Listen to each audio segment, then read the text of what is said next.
मैंने अपनी लाइफ में 5 से 10 बार पूरी रामायण देख रखी है। रामानंद सागर रामायण, आनंद सागर रामायण, स्टार प्लस पर भी देखी है। The Valmiki Ramayan original one, Ramcharitmanas written by Tulsidas, Kamba Ramayan Tamil version. भाई ऐसे रामायण के 300 से ज्यादा वर्जन हैं। छोटे मोटे चेंजेस तो सारी रामायण के अंदर हैं, बट सारी रामायण के अंदर एंडिंग हमेशा सेम ही होती है, राम किल्स रावण। चलो आज मैं आपको एक दूसरी ब्रेन मेल्टिंग टाइमलाइन में लेके चलता हूँ।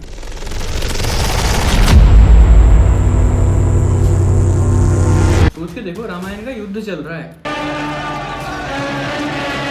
राम ने अपना धनुष उठाया और रावण पे चला दिया।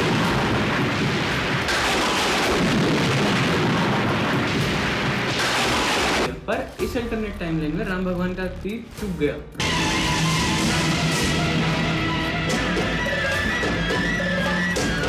रावण का ब्रह्मास्त्र राम भगवान के सीने को चीर देता है।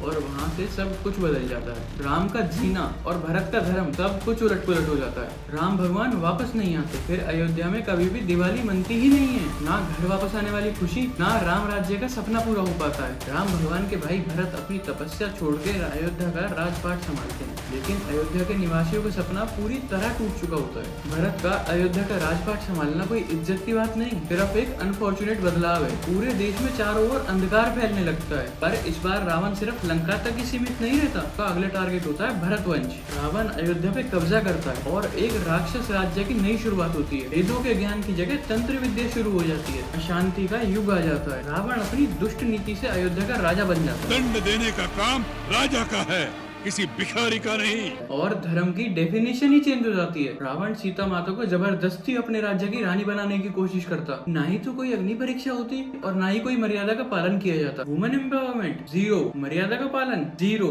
सीता माता एक रानी की जगह एक कैप्टिव क्वीन बनकर रह जाती है, जहाँ उनकी आजादी का सपना बिल्कुल अधूरा रह जाता है। हनुमान राज्य में ही कहीं छुप जाते हैं और एक अंडरग्राउंड रेजिस्टेंस चलाते हैं, जहाँ से एक नई क्रांति की शुरुआत हो जाती है। हनुमान एक लेजेंड बन जाते हैं और लंका के लोकतंत्र को अंदर से तोड़ने की शुरुआत कर देते हैं। जब राम नहीं होते तो हनुमान जी की क्रांति ही सबसे बड़ा असर ला सकती थी। राम नहीं होते तो मर्यादा भी नहीं होती और धर्म का बैलेंस बिगड़ता और कलयुग की शुरुआत आज से हजारों साल पहले ही हो गई होती। ना धर्म की कोई डेफिनेशन होती। आज का भारत करप्शन, ऑपरेशन, लॉलेसनेस और यही धर्म की डेफिनेशन बन जाती। रामायण सिर्फ एक कहानी नहीं, एक मॉरल फ्रेमवर्क भी थी। राम के जीतने का मतलब था ट्रुथ, सेक्रीफाइस एंड ड्यूटी का जीतना।